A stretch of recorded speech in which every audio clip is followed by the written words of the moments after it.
పిలిచి పిల్లనిస్తామంటే కులం తక్కువ అన్నాడంట ఒకడు.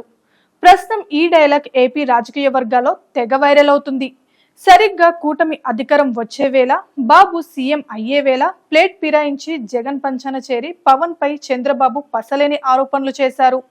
ఈ ముగ్గురిని నేతలు అనేకంటే మూర్ఖులు అని సంబోధిస్తే బాగుంటుందేమో. జనసేనలో కీలకంగా వ్యవహరించిన పోతిన మహేష్, కళ్యాణ్ దిలీప్ సుంకర, సోషల్ యాక్టివిస్ట్ మహాసేన రాజేష్ ఈ ఎన్నికల్లో అధికారంలోకి వచ్చే కూటమిని పక్కన పెట్టి గాల్లో కొట్టుకుపోయే వైసీపీకి మద్దతు తెలిపి తీవ్ర విమర్శల పాలవుతున్నారు.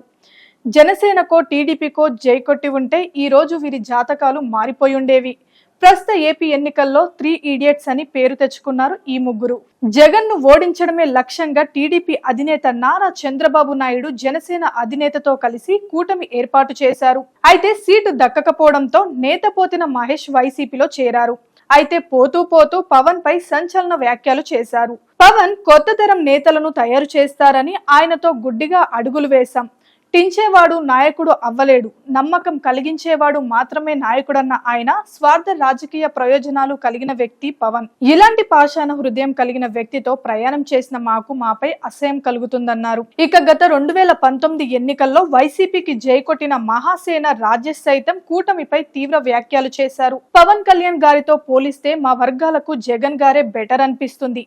పవన్ కళ్యాణ్ గారి వలన జరిగే అనర్థాలు ప్రజలకు తెలియజేస్తాం. ఇప్పటికే చాలా సహించాం. జనసేన పోటీ చేసే అన్ని స్థానాల్లోనూ ఓడించడానికి రాజ్యాంగబద్ధంగా పనిచేస్తామంటూ వ్యాఖ్యలు చేసిన విషయం తెలిసిందే.